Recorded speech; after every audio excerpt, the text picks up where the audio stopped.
আজকের ভারতের মহিলা দল উজবেকিস্তানের মতো শক্তিশালী দলকে ফ্রেন্ডলি ম্যাচে 4-1 গোলে হারিয়েছে। এটা কিন্তু প্রচণ্ড পজিটিভ এবং বড় নিউজ ভারতীয় ফুটবল ফ্যান্সদের জন্য। এর থেকে বোঝা যাচ্ছে আমাদের ভারতের মহিলা ফুটবলের স্তর দিন দিন কতটা উপরের দিকে যাচ্ছে। এশিয়ান কাপ কোয়ালিফিকেশনে থাইল্যান্ডের মতো শক্তিশালী দলকে 2-1 গোলে হারিয়ে এশিয়া কাপ কোয়ালিফিকেশনে পৌঁছানোর পর এইটুকুনি তো আশা জেগেইছে যে আমরাও এবার বিশ্বকাপ খেলতে পারবো। তার আগে বলি, আজকের উজবেকিস্তান আন্ডার-20 ভার্সেস ইন্ডিয়া আন্ডার-20-র মধ্যে ম্যাচ ছিল, যেখানে আমাদের মহিলারা আমাদের মতো ফুটবল ফ্যানদের বুক গর্বে ভরিয়ে দিয়েছে। উজবেকিস্তানের মতো দলকে 4-1 গোলে হারানো এটা কিন্তু মোটেও সহজ ব্যাপার নয়। 4-1 গোলে হারিয়েছে, এর থেকে তো বোঝাই যাচ্ছে যে পুরো ডমিনেট করে খেলেছে আমাদের ভারতীয় আন্ডার-20 মহিলা টিম।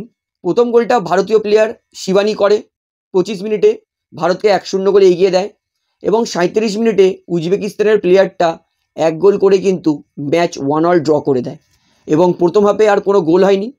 সেকেন্ড হাফে মেন ফুটবলটা খেলেছে ভারতীয় মহিলা দল।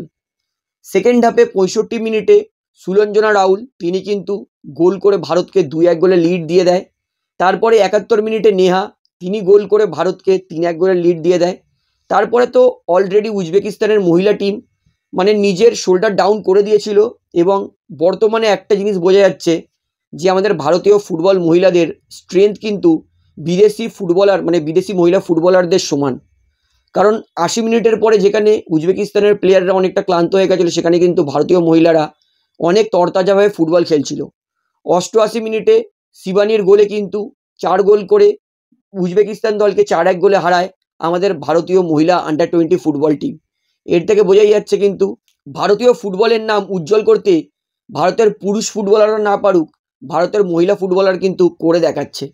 অর্থাৎ আরও একবার বলছি, মহিলা ফুটবলের স্তর কিন্তু ভারতে দিন দিন উপরে যাচ্ছে। তো আপনারা তো সারাদিন অনেকেই ভিডিও শেয়ার করেন, এই গুরুত্বপূর্ণ ভিডিওটা শেয়ার করে কিন্তু সবাইকে জানান যে বর্তমানে আমাদের ভারতীয় মহিলা ফুটবলাররা কিন্তু কত দুর্দান্ত পারফরমেন্স করছে।